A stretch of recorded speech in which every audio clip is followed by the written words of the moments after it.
Quien les habla, José Calderón. Vamos a tratar de analizar a través de esta guía lo que son las reacciones y las ecuaciones químicas. Una reacción química sencillamente es un proceso en el cual dos sustancias reaccionan entre sí para producir unas nuevas.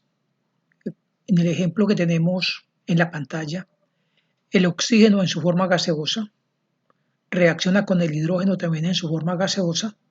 De allí la manera interesante de escribir estos dos elementos químicos, dos moléculas, el oxígeno como O2, el hidrógeno como H2, son diatómicos y se produce dos moléculas de agua en estado gaseoso.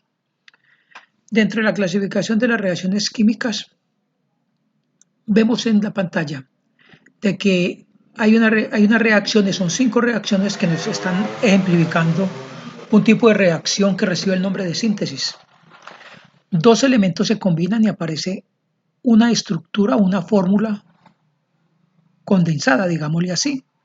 De dos o más elementos aparece solamente un compuesto, o de dos o más compuestos aparece solamente un compuesto. Esa es una síntesis. Podemos leer al menos una de ellas.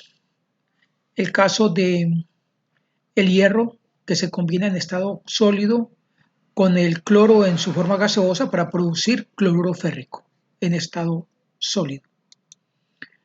Dentro del balanceo de las ecuaciones, cada proceso químico debe existir o se debe poner en práctica una ley que es la ley de la conservación de la masa. Y esa ley de la conservación de la masa sencillamente enuncia de que las cantidades de reactivos que habían en un proceso inicialmente aparecerán en el proceso final. Necesariamente, si en una ecuación química hay un desbalanceo, necesitamos balancear la ecuación para que ya ese sistema en equilibrio precisamente permita conservar o mantener esa ley que es la conservación de la masa. Una forma de escribir una ecuación química es a través de símbolos y una serie de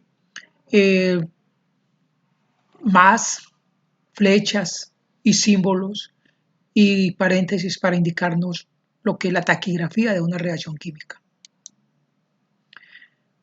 Para balancear las ecuaciones existen unos métodos. Acá tenemos un método que se llama método de tanteo o simple inspección. Hay otro método que es el método algebraico. Podemos aplicar una ecuación matemática precisamente para balancear las ecuaciones. Acá en este ejemplo el hierro se está combinando con el ácido clorhídrico para producir cloruro férrico más un desprendimiento de hidrógeno que es la molécula de H2. Balanceo por tanteo. Al balancear las ecuaciones por tanteo, hay un orden que se tiene en cuenta y que sirve como base para lograr ese equilibrio. En primer lugar, se balancean los metales, luego los no metales, luego el hidrógeno y por último el oxígeno. En el método de tanteo, como dijimos anteriormente, se contabilizan los átomos de cada elemento en los reactivos y en los productos y luego se asignan unos números para tratar de balancear metales, no metales, hidrógenos y el oxígeno. Y luego se colocan los coeficientes en la ecuación para verificar que quedó balanceada. Y por último tenemos algunos ejemplos, que sería entrar a analizar cada uno de ellos para mirar a ver si concuerda o no concuerda con la ley de la conservación de la materia y de la energía. Hay otro método que es el método del ion-electrón, que será tema para una próxima clase. De esta manera terminamos esta clase o esta presentación.